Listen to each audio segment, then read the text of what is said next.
Aku rela menikah dengan nenek kaya raya, karena ia kaya raya.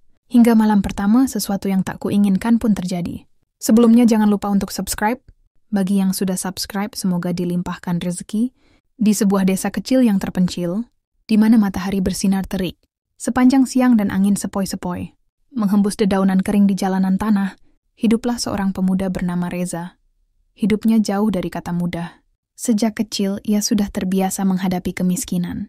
Rumahnya hanya sebuah bangunan tua dengan dinding yang mulai lapuk, atap bocor yang selalu menyulitkan saat hujan, dan perabotan seadanya yang diwarisi turun-temurun dari generasi sebelumnya. Reza adalah anak sulung dari pasangan Pak Wadi dan Bu Siti. Ayahnya dulunya seorang buruh tani yang tangguh, tetapi usia dan penyakit telah membuatnya lumpuh di tempat tidur. Setiap hari, tubuh kurusnya terbaring di atas kasur usang, hanya bisa mengandalkan bantuan istri dan anak-anaknya.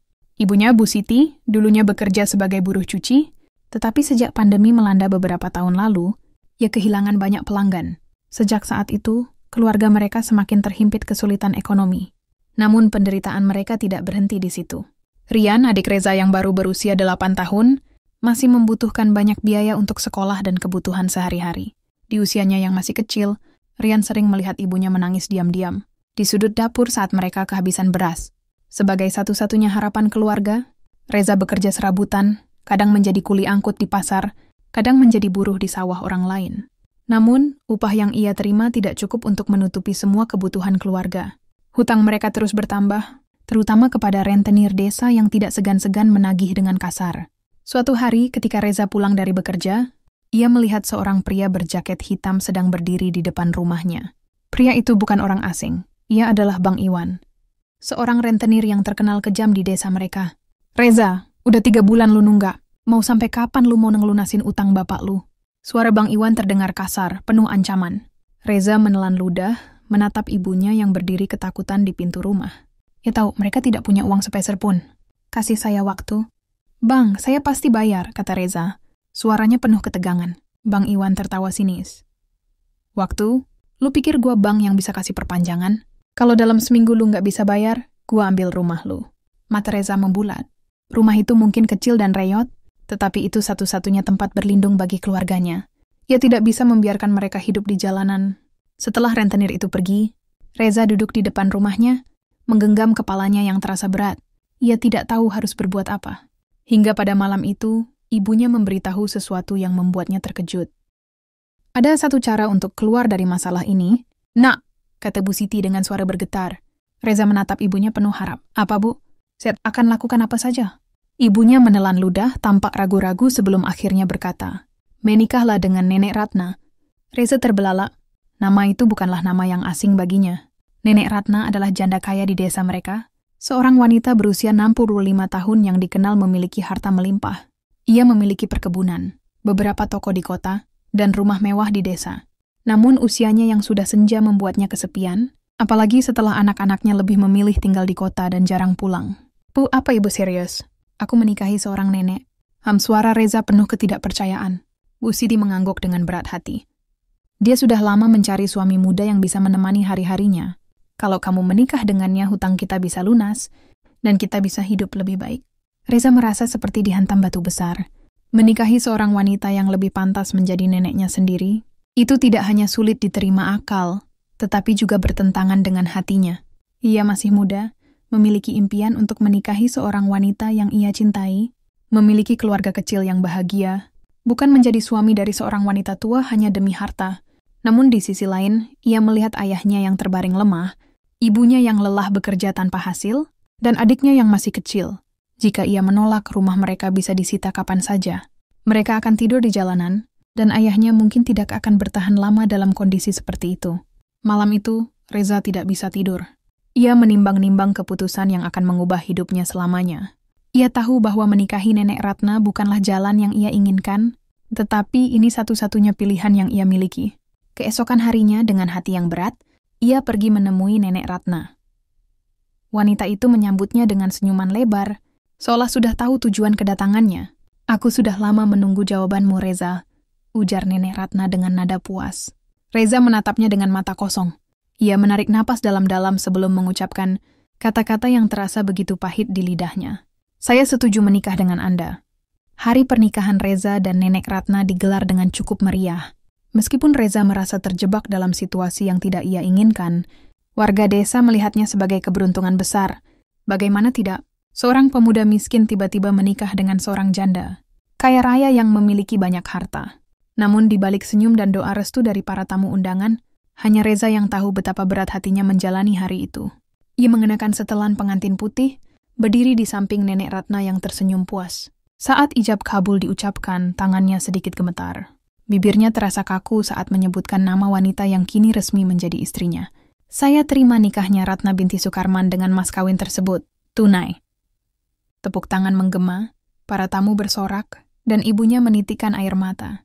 Namun bukan air mata bahagia, melainkan rasa lega karena putranya telah menyelamatkan keluarga mereka dari kehancuran.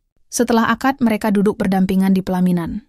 Reza menatap lurus ke depan, menghindari kontak mata dengan wanita yang kini menjadi istrinya. Sementara itu, Nenek Ratna tampak bahagia, menggenggam tangan Reza dengan erat seolah tidak ingin melepaskannya. Setelah resepsi selesai dan para tamu mulai bubar, Reza merasa dadanya semakin sesak. Kini, ia tidak lagi hanya seorang anak dari keluarga miskin. Ia adalah suami dari seorang wanita yang usianya lebih tua dari ibunya sendiri. Malam pertama yang dingin. Saat malam tiba, Reza duduk di tepi ranjang besar di kamar pengantin mereka. Ruangan itu lebih mewah dari rumahnya sendiri, dengan perabotan mahal dan lampu kristal yang berkilauan. Namun semua itu terasa asing baginya. Nenek Ratna masuk ke dalam kamar dengan mengenakan gaun tidur sutra. Ia tersenyum lembut, mendekati Reza dengan langkah perlahan. "Kamu kelihatan tegang," ucapnya sambil duduk di samping Reza. Reza hanya menunduk yang tidak tahu harus berkata apa. Ia tidak bisa berpura-pura bahagia, tetapi juga tidak ingin menunjukkan kebenciannya secara terang-terangan. "Kita sudah menikah sekarang," lanjut Nenek Ratna. "Aku ingin kamu merasa nyaman di rumah ini. Aku akan memenuhi semua kebutuhanmu, dan kamu tidak perlu bekerja keras lagi." Mendengar itu, Reza hanya mengangguk pelan. Dalam pikirannya, ia hanya ingin melewati malam ini tanpa ada hal yang lebih jauh terjadi. "Reza," panggil Nenek Ratna lagi, kali ini suaranya lebih lembut. "Kamu tahu kan, sebagai suami istri, kita harus saling memahami." Jantung Reza berdegup kencang. Ia tahu kemana arah pembicaraan ini, dan itu membuatnya semakin tidak nyaman. "Nek, aku lelah," jawabnya cepat, berusaha menghindari situasi yang lebih canggung. "Boleh aku tidur dulu?" Nenek Ratna terdiam sejenak, tetapi akhirnya mengangguk. "Tentu sayang, istirahatlah." Reza segera berbaring membelakangi wanita itu, menutup matanya rapat-rapat meskipun ia tahu bahwa tidur nyenyak malam ini hanyalah mimpi. Hari-hari yang hambar. Seiring berjalannya waktu, Reza mulai terbiasa dengan kehidupannya di rumah besar itu. Ia tidak perlu bekerja keras seperti dulu, karena semua kebutuhannya dipenuhi oleh Nenek Ratna. Ia diberi pakaian mahal, makanan lezat, bahkan kendaraan untuk bepergian. Namun tidak ada kebahagiaan di hatinya. Setiap hari terasa kosong. Ia menjalani perannya sebagai suami hanya di depan orang lain, tetapi di dalam hatinya, ia merasa seperti burung dalam sangkar emas. Hingga suatu hari, segalanya berubah saat ia bertemu dengan Nadia. Hari itu, matahari bersinar terik, dan udara desa terasa lebih hangat dari biasanya. Reza, yang sudah mulai terbiasa dengan kehidupannya sebagai suami Nenek Ratna, duduk di teras rumah besar itu. Matanya menerawang jauh, pikirannya kosong. Meskipun hidupnya kini bergelimang harta, hatinya tetap terasa hampa. Tiba-tiba suara lembut seorang gadis membuyarkan lamunannya. "Om Reza?" Reza menoleh, dan di hadapannya berdiri seorang perempuan muda dengan senyum manis yang menawan.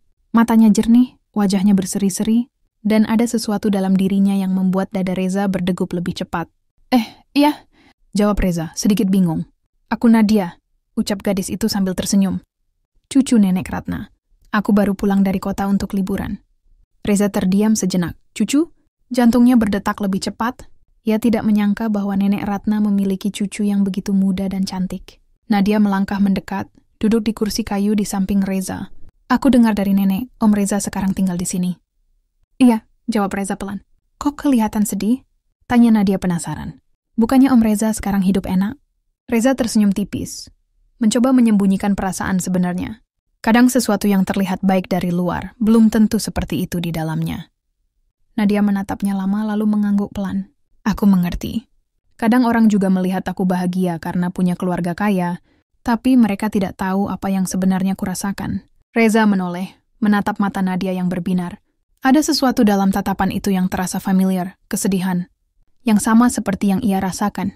Dari pertemuan singkat itu, Reza mulai sering menghabiskan waktu bersama Nadia. Awalnya hanya sekadar obrolan ringan, tetapi seiring berjalannya waktu, ia menyadari bahwa hatinya mulai goyah, cinta yang tumbuh dalam diam. Setiap hari, Reza dan Nadia semakin dekat. Mereka sering berjalan-jalan di sekitar desa, berbincang tentang banyak hal, tertawa bersama, dan saling berbagi cerita. Reza merasakan kebahagiaan yang selama ini hilang dari hidupnya. Namun, ada satu hal yang terus menghantuinya. Hubungan mereka terlarang, sebagaimanapun ia adalah suami dari nenek gadis itu. Meskipun Reza berusaha menahan perasaannya, semakin hari ia semakin jatuh cinta. Nadia pun merasakan hal yang sama, meskipun ia tahu bahwa situasi mereka rumit. Hingga pada suatu malam semuanya berubah. Mereka duduk di tepi danau, menikmati udara malam yang sejuk. Nadia menatap langit berbintang, lalu menoleh ke arah Reza. "Om Reza," panggilnya pelan. Reza menoleh. "Ya? Apa Om pernah merasa mencintai seseorang, tapi tidak bisa memilikinya?" Reza terdiam. Ia tahu kemana arah pembicaraan ini. Nadia menggigit bibirnya, lalu menunduk. "Aku tahu ini salah, tapi aku tidak bisa menahan perasaanku." Jantung Reza berdetak kencang. Ia ingin menyangkal, ingin mengatakan bahwa mereka tidak boleh seperti ini, tetapi hatinya berkata sebaliknya. "Aku juga." Akhirnya ia berbisik. Saat itu mereka tahu bahwa mereka telah melewati batas yang tidak seharusnya. Nenek Ratna mencurigai. Hari-hari berikutnya, perubahan sikap. Reza tidak luput dari perhatian Nenek Ratna. Ia mulai merasa ada yang berbeda dengan suaminya. Reza lebih sering keluar rumah, lebih sering tersenyum, dan ada cahaya di matanya yang sudah lama hilang. Suatu hari, Nenek Ratna melihat sesuatu yang membuatnya semakin curiga. Di sudut kebun belakang rumah, ia melihat Reza dan Nadia tertawa bersama. Tatapan mereka penuh kasih. Cara mereka berbicara begitu hangat. Matanya menyipit, dadanya berdegup kencang. Sejak saat itu, Nenek Ratna mulai mengawasi mereka lebih dekat. Dan ketika akhirnya ia mengetahui kebenarannya, amarahnya meledak. Sejak hari itu, Nenek Ratna mulai mengawasi setiap gerak-gerik Reza dan Nadia. Awalnya, ia hanya merasa curiga. Namun semakin hari, semakin jelas bahwa ada sesuatu yang tidak wajar di antara suaminya dan cucunya sendiri. Reza yang dulu selalu tampak dingin dan terpaksa di dekatnya, kini terlihat lebih hidup saat bersama. Nadia, tatapan matanya yang selama ini, kosong kini bersinar penuh kebahagiaan. Setiap kali gadis itu berada di dekatnya. Nenek Ratna merasa ada yang tidak beres. Suatu malam, ketika Nadia dan Reza sedang berbicara di taman belakang, Nenek Ratna diam-diam mengintip dari balik jendela lantai atas. Matanya menyipit tajam, jantungnya berdebar keras. "Lalu, bagaimana kalau nenek tahu?" Suara Nadia terdengar pelan, penuh kekhawatiran. "Aku tidak peduli," jawab Reza tegas. "Aku tidak bisa terus berpura-pura. Aku mencintaimu, Nadia." Saat mendengar kalimat itu, sesuatu di dalam diri Nenek Ratna seakan meledak. Matanya membelalak, napasnya memburu, tangannya mengepal erat, kukunya hampir menembus kulit. "Brengsek!" Amarahnya mencapai puncak. Konfrontasi di ruang makan. Keesokan paginya, Nenek Ratna mengundang seluruh keluarga untuk sarapan bersama. Nadia dan Reza duduk berdampingan, tanpa menyadari bahwa hari ini akan menjadi hari yang mengubah segalanya. Nenek Ratna meletakkan cangkir tehnya dengan kasar di meja, suaranya tajam dan menusuk. "Jadi kapan kalian berencana memberitahuku?" Reza dan Nadia saling berpandangan. "Maksud nenek apa?" tanya Nadia, suaranya bergetar. Jantung Reza berdetak lebih cepat. Ia tahu ini adalah mahir dari kebohongannya. "Jangan pura-pura bodoh." Suara Nenek Ratna naik 1 oktav. "Aku sudah tahu segalanya. Aku melihat kalian bersama di taman. Aku mendengar semuanya." Ruangan itu tiba-tiba terasa hampa. Semua orang terdiam, udara menjadi berat. Reza mengepalkan tangannya di bawah meja. "Nenek." "Diam," bentak Nenek Ratna. "Kamu pikir aku ini wanita tua bodoh yang tidak menyadari pengkhianatan?" Suaminya sendiri? Nadia menelan ludah. "Nenek, aku bisa jelaskan." "Jelaskan apa?" "Oh, bahwa kamu jatuh cinta dengan suami nenekmu sendiri?" Suara Nenek Ratna bergetar karena marah. "Kamu mempermalukan keluargamu. Kamu mempermalukan aku." Air mata menggenang di mata Nadia. "Nenek, aku tidak bermaksud seperti itu. Aku hanya..." "Tutup mulutmu." Nenek Ratna bangkit dari kursinya, menatap Nadia dengan penuh kebencian. "Mulai sekarang, kamu bukan cucuku lagi. Keluar dari rumah ini." Semua orang tersentak. "Nenek, jangan seperti ini." Reza mencoba menenangkan. "Dan kamu..." Nenek Ratna menoleh tajam ke arah Reza. "Aku menyelamatkan hidupmu. Aku membayar hutang-hutang keluargamu. Dan ini balasanmu." Reza menatap lurus ke mata wanita tua itu. "Aku tidak pernah mencintai nenek. Aku hanya menikahi nenek karena keadaan." Kalimat itu seperti pisau yang menembus dada Nenek Ratna. Matanya melebar, wajahnya memucat. Brengsek. Dengan penuh emosi, ia menyambar gelas di atas meja dan melemparkannya ke arah Reza. Reza menghindar tetapi gelas itu jatuh dan pecah berkeping-keping di lantai. Hening. Lalu, dengan suara bergetar, Nenek Ratna berbisik. Pergi, kalian berdua. Aku tidak ingin melihat wajah kalian lagi. Nadia menutup mulutnya, menahan isak tangis. Reza menatap wanita itu dengan perasaan campur aduk, antara rasa bersalah, kemarahan, dan kelegaan. Tanpa berkata apa-apa lagi, ia menggenggam tangan Nadia dan menariknya pergi. Hari itu, mereka meninggalkan rumah megah itu, tanpa harta, tanpa kemewahan, hanya cinta yang mereka miliki. Reza dan Nadia berjalan keluar dari gerbang rumah megah Nenek Ratna tanpa membawa apapun selain pakaian di badan. Malam itu hujan turun dengan deras, membasahi tubuh mereka yang tak berdaya. Tanpa uang, tanpa tempat tinggal, mereka hanya bisa berjalan tanpa arah. Nadia menggenggam tangan Reza erat, tubuhnya gemetar. Kita mau kemana sekarang? Suaranya lirih, nyaris tenggelam dalam suara hujan. Reza menatap sekeliling. Jalanan gelap dan sepi, hanya diterangi lampu jalan yang redup. Ia menarik napas dalam, mencoba berpikir jernih meskipun hatinya masih dipenuhi gejolak. Kita cari tempat berteduh dulu, jawabnya. Mereka akhirnya menemukan sebuah bangunan kosong di pinggir jalan. Dengan tubuh yang basah kuyup dan perut kosong, mereka duduk di sudut ruangan, saling menghangatkan diri. Nadia bersandar di dada Reza, matanya berkaca-kaca. Aku tidak menyangka akan berakhir seperti ini. Reza mengusap rambutnya pelan. Aku juga tidak. Tapi aku tidak menyesali apapun. Aku memilih kamu, Nadia. Nadia menatap wajah pria itu, matanya penuh kepercayaan. Aku juga tidak menyesal, Reza. Aku hanya takut. Bagaimana kita akan bertahan?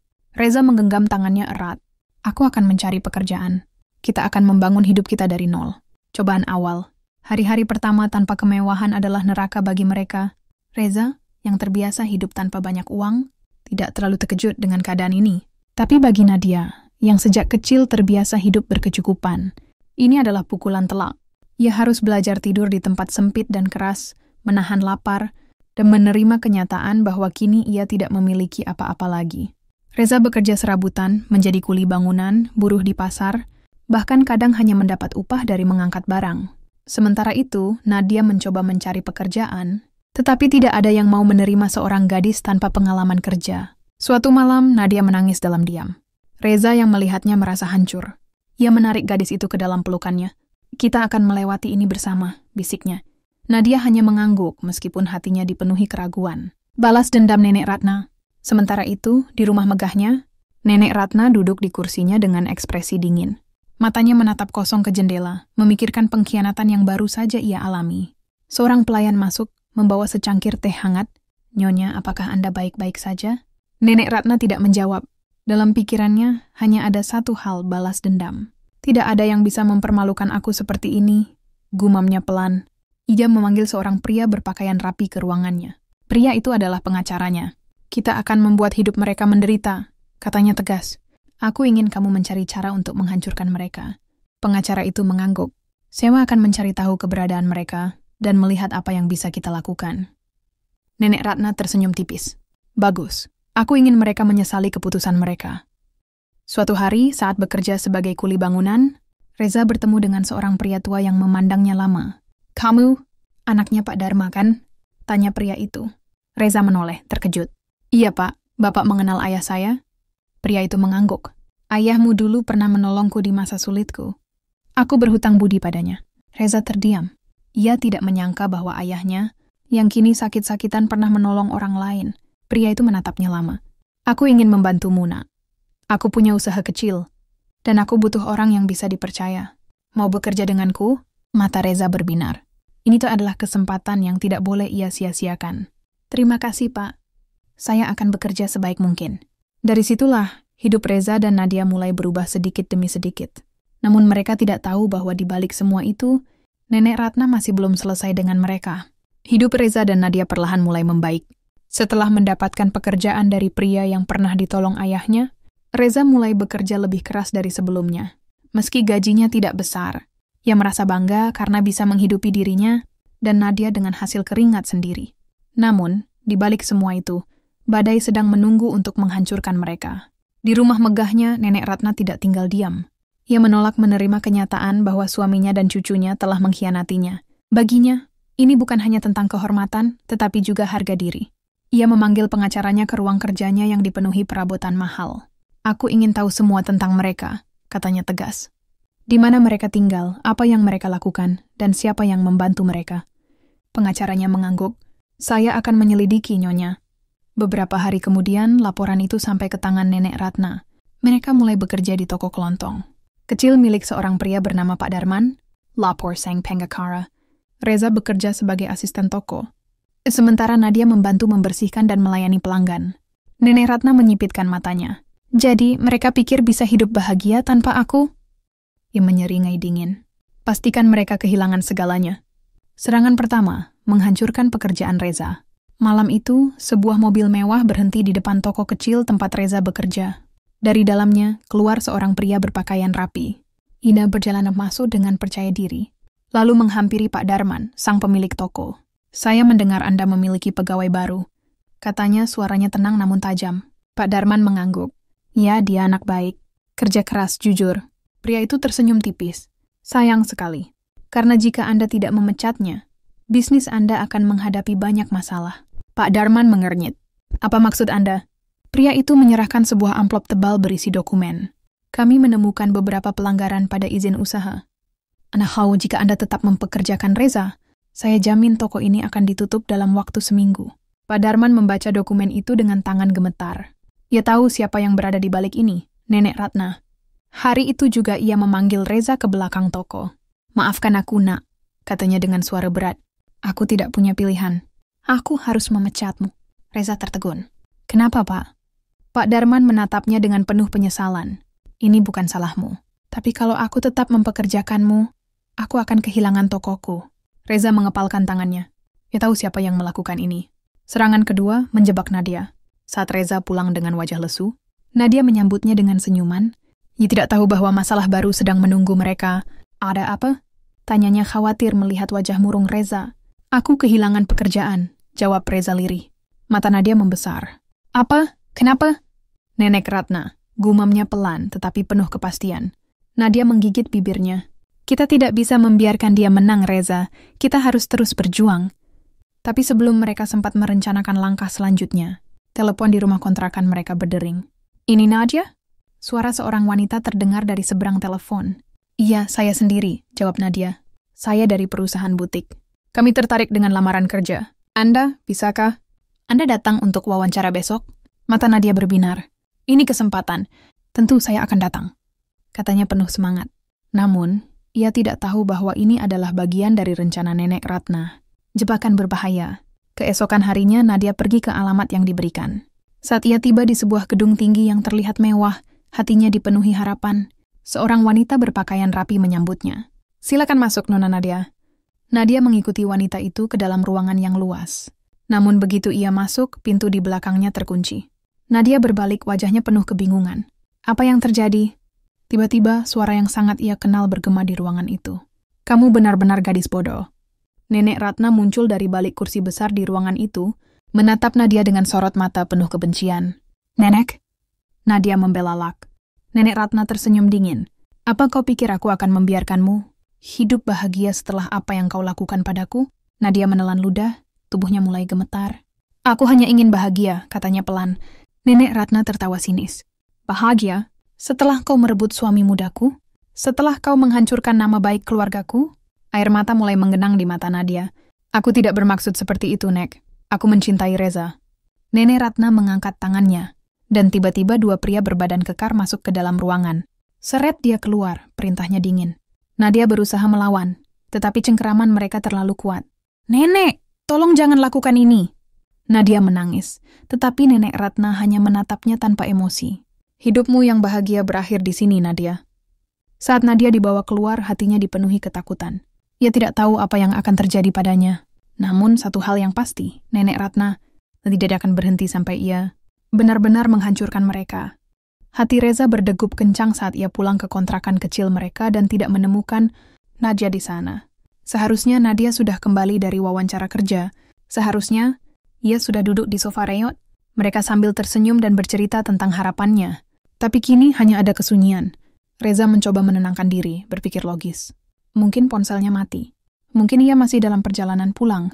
Namun saat jam terus berlalu dan Nadia tak juga kembali, kecemasan mulai melilit hatinya seperti ular berbisa. Ia mengambil ponselnya dan menelepon berkali-kali. Tidak ada jawaban. Akhirnya ia memutuskan untuk pergi ke alamat perusahaan yang memberi Nadia panggilan wawancara. Penyelidikan Reza. Begitu tiba di lokasi, ia menatap bangunan megah di depannya dengan perasaan aneh. Semuanya tampak terlalu tenang, terlalu sempurna, terlalu kosong. Ia masuk ke dalam gedung dan menghampiri resepsionis. Maaf, saya mencari seorang wanita bernama Nadia. Dia dijadwalkan wawancara di sini hari ini, katanya. Resepsionis, seorang wanita muda dengan seragam rapi, menatapnya dengan bingung. Maaf, Pak. Kami tidak mengadakan wawancara hari ini. Reza merasakan dingin menjalar di punggungnya, tapi Nadia mendapat telepon dari perusahaan ini. Wanita itu menggeleng. Saya tidak tahu siapa yang menelepon. Pak, tapi kami tidak pernah menghubungi siapapun hari ini. Detik itu juga Reza tahu, ini jebakan. Ia berlari keluar gedung, dadanya naik turun karena panik. Nenek Ratna, ini pasti ulahnya. Penyiksaan Nadia. Sementara itu, Nadia sedang terkurung di sebuah ruangan gelap dengan tangan terikat. Luka-luka kecil menghiasi tubuhnya akibat pukulan para pria yang menculiknya. Nafasnya tersengal, tapi matanya masih menyala dengan tekad. Pintu berderit terbuka, dan siluet seseorang muncul di ambang pintu. Nenek Ratna. Dengan gaun mewahnya, wanita itu mendekat, tatapannya dipenuhi kebencian. Kamu pikir bisa lolos dariku? Suaranya dingin. Nadia berusaha menahan air matanya. Kenapa, Nek? Kenapa kau tega melakukan ini padaku? Nenek Ratna tertawa dingin. Karena kau telah menghancurkan hidupku, Nadia. Kau mengambil suamiku. Kau mempermalukanku di hadapan dunia. Nadia menggigit bibirnya, mencoba menahan amarah dan ketakutan yang berkecamuk di dalam dirinya. Aku tidak mencuri Reza, Nek. Aku mencintainya. Nenek Ratna menyipitkan mata. Sinta? Ia mengangkat tangan, dan salah satu anak buahnya menampar Nadia keras hingga bibirnya berdarah. Cinta tidak pernah lebih kuat dari kehormatanku. Gumamnya dingin.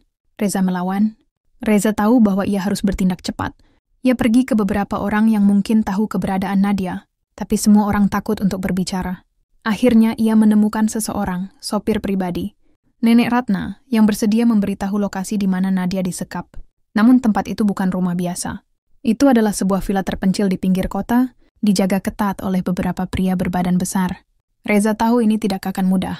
Ia bukan petarung, ia hanya kayak pria biasa. Tapi kali ini, ia siap menghadapi neraka untuk menyelamatkan Nadia. Dengan tekad membara, ia menggenggam sepotong kayu di tangannya, lalu melangkah menuju kegelapan malam. Pertempuran di villa. Reza mendekati villa dengan hati-hati. Ia mengamati para penjaga, mencari celah untuk masuk. Akhirnya, ia melihat kesempatan saat salah satu penjaga meninggalkan posnya. Dengan cepat, ia melumpuhkan pria itu dari belakang dan menyelinap masuk. Saat ia mendekati ruangan tempat Nadia disekap, ia mendengar suara tangisan yang lemah. Nadia! Ia bergegas masuk, dan melihat Nadia terikat di kursi, tubuhnya penuh luka. Nadia! Nadia mengangkat wajahnya, dan matanya membesar saat melihat Reza. Reza! Namun sebelum Reza bisa melepaskan ikatan di tangan Nadia, suara dingin bergema di ruangan itu. Berani sekali kau datang ke sini. Nenek Ratna berdiri di ambang pintu, dikelilingi oleh anak buahnya. Reza berdiri dengan napas memburu, tubuhnya tegang saat ia melihat nenek. Ratna berdiri di ambang pintu bersama beberapa anak buahnya.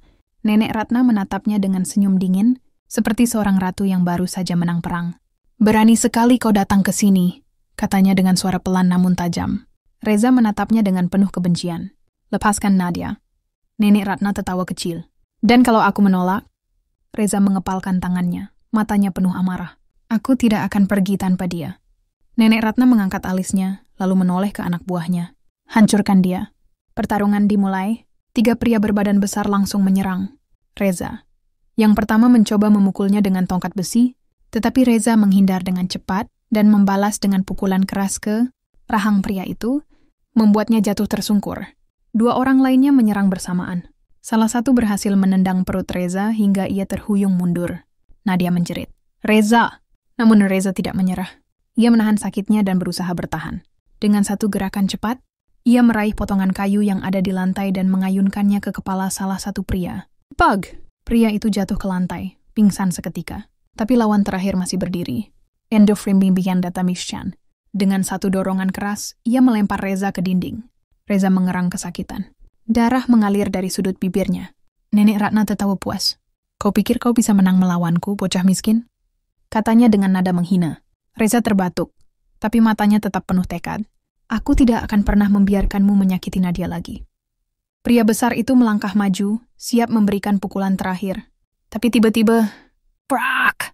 Pintu ruangan terbuka dengan keras, dan beberapa pria berseragam masuk. Polisi. Nenek Ratna, Anda ditangkap atas dugaan penculikan dan penganiayaan. Wajah Nenek Ratna langsung pucat. Tidak, ini tidak mungkin. Polisi bergerak cepat. Mereka menahan anak buahnya, sementara salah satu dari mereka membantu melepaskan ikatan di tangan Nadia. Begitu bebas, Nadia langsung berlari ke arah Reza dan memeluknya erat. Reza memeluknya dengan lemah, masih merasakan sakit di sekujur tubuhnya. Nenek Ratna meronta saat polisi menggiringnya keluar. Aku tidak akan membiarkan kalian bahagia. Aku akan kembali. Aku akan menghancurkan kalian. Namun tidak ada yang peduli lagi dengan teriakannya. Kebebasan akhirnya tiba. Beberapa hari setelah kejadian itu, Reza dan Nadia akhirnya bisa menghela napas lega. Nenek Ratna ditahan dan semua asetnya disita. Villa megahnya kini kosong, dan kerajaan bisnisnya hancur dalam semalam. Sementara itu, Reza dan Nadia memulai hidup baru. Mereka tidak kaya, tidak tinggal di rumah mewah, tapi mereka punya sesuatu yang jauh, lebih berharga, kebahagiaan, dan cinta yang tulus. Saat matahari terbenam, Reza menggenggam tangan Nadia dan tersenyum. Aku berjanji, aku tidak akan membiarkan siapapun menyakiti kita lagi. Nadia tersenyum lembut, dan aku akan selalu bersamamu, apapun yang terjadi. Mereka mungkin telah melalui neraka, tetapi akhirnya, mereka berhasil keluar sebagai pemenang. Meskipun Nenek Ratna telah ditangkap, Reza merasa ada sesuatu yang belum selesai. Matanya masih waspada saat ia menatap langit, senja dari jendela kecil kontrakan mereka. Nadia yang sedang menyiapkan teh di meja menatapnya dengan cemas. Kau masih memikirkan dia, bukan? Tanya Nadia pelan. Reza mengangguk. Nenek Ratna bukan tipe orang yang mudah menyerah. Aku takut dia punya rencana lain. Nadia menggigit bibirnya. Tapi dia sudah ditangkap. Semua asetnya juga disita. Apalagi yang bisa dia lakukan? Reza menghela napas. Orang seperti dia selalu punya cara. Kejutan di malam hari. Malam itu, saat Reza dan Nadia sedang tidur, suara ketukan keras menggema di pintu. Reza langsung terbangun, matanya penuh kewaspadaan. Ia meraih tongkat besi yang ia simpan di bawah tempat tidur, lalu berjalan ke pintu. Siapa? Tanyanya waspada. Tak ada jawaban. Reza mengintip dari lubang kecil di pintu.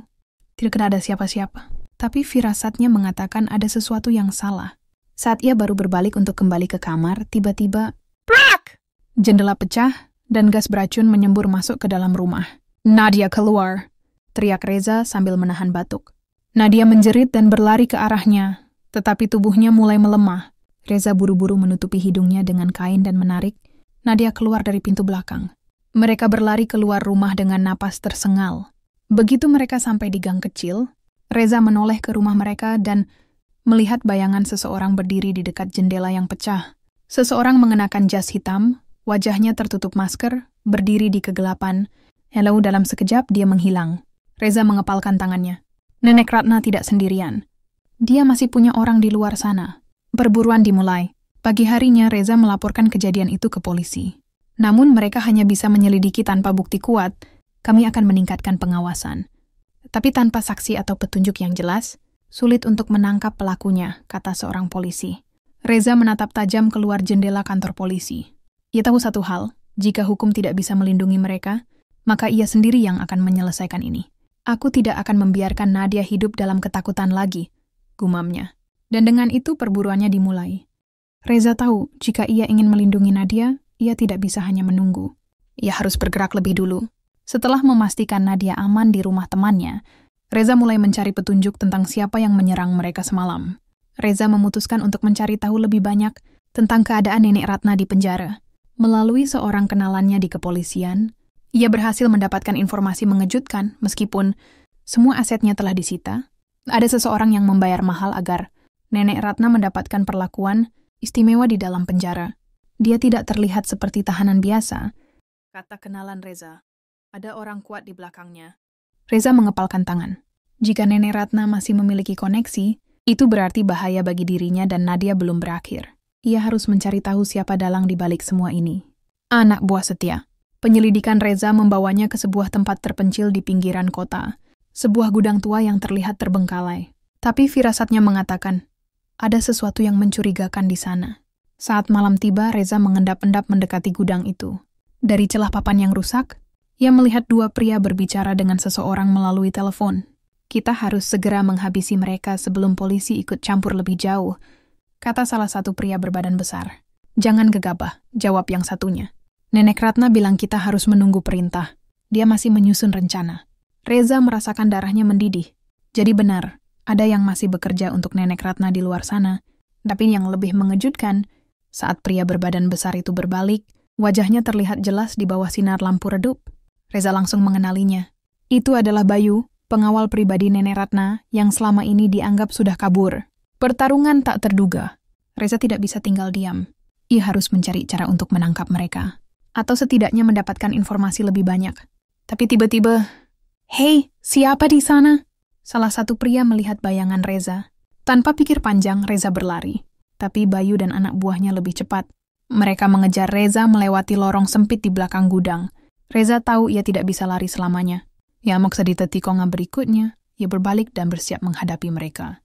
Dua pria langsung menyerangnya. Yang pertama mencoba memukulnya dengan balok kayu, tetapi Reza menghindar dan menendang lututnya hingga pria itu jatuh.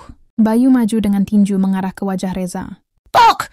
Pukulan itu mengenai pipi Reza, membuatnya terhuyung. Tapi Reza tidak menyerah. Ia menahan rasa sakit, lalu membalas dengan pukulan telak ke perut Bayu. Pertarungan sengit terjadi. Kedua pria itu jatuh satu persatu, tapi Bayu masih berdiri. Dengan napas tersengal, Bayu menyeringai. "Kau kuat, Reza, tapi kau tidak bisa menang melawan kami semua." Tiba-tiba, terdengar suara klakson mobil mendekat. Bayu langsung berlari ke arah mobil hitam yang sudah menunggunya. Reza mencoba mengejarnya, tapi terlambat. Bayu dan anak buahnya berhasil kabur. Namun, sebelum pergi, Bayu sempat berteriak. Nenek Ratna mengirim salam. Bersiaplah karena ini baru permulaan. Reza berdiri di tengah jalan yang sepi dengan tangan mengepal. Ia tahu satu hal, pertempuran belum selesai. Dan kali ini ia harus mengakhirinya untuk selamanya. Reza kembali ke tempat persembunyian. Nadia dengan tubuh penuh luka dan napas tersengal. Begitu melihatnya, Nadia langsung berlari dan memeluknya erat. "Reza, kau terluka!" Nadia menangis saat melihat darah di sudut bibir Reza. Reza mengusap pipinya, mencoba menenangkannya. "Aku baik-baik saja, tapi kita dalam bahaya besar. Nenek Ratna masih punya orang di luar sana, dan mereka tidak akan berhenti sampai kita lenyap." Nadia menggigit bibirnya, ketakutan. Apa yang harus kita lakukan? Reza berpikir sejenak, lalu berkata dengan suara tegas, "Kita tidak bisa terus bersembunyi. Liniani kita yang harus menyerang lebih dulu." Perangkap untuk Bayu. Reza tahu bahwa jika ia ingin menjatuhkan Nenek Ratna, ia harus menangkap Bayu lebih dulu. Dialah yang menjadi eksekutor utama di luar sana. Dengan bantuan temannya di kepolisian, Reza menyusun rencana. Ia menyebarkan kabar palsu bahwa dirinya terluka parah dan akan pergi meninggalkan kota malam ini.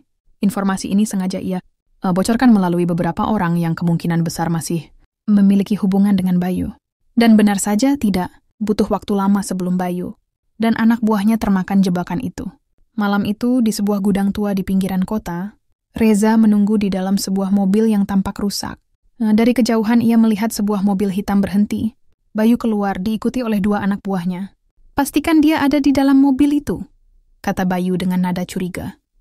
Salah satu anak buahnya mendekat dan membuka pintu mobil. Kosong. "J-Lab!" Sebuah pisau kecil tiba-tiba melesat dan menancap di bahu pria itu. Ia menjerit kesakitan, sementara dari bayangan Reza muncul dengan mata penuh amarah. "Bayu!" Suara Reza menggema di gudang yang sepi. "Sekarang giliran kita menyelesaikan ini." Pertarungan terakhir. Bayu menyeringai dan melepas jaketnya. "Baiklah bocah.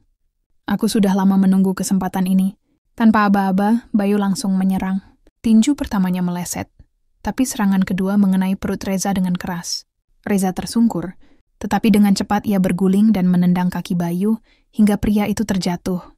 Pertarungan brutal terjadi di dalam gudang. Setiap pukulan dan tendangan terasa seperti pertempuran hidup dan mati.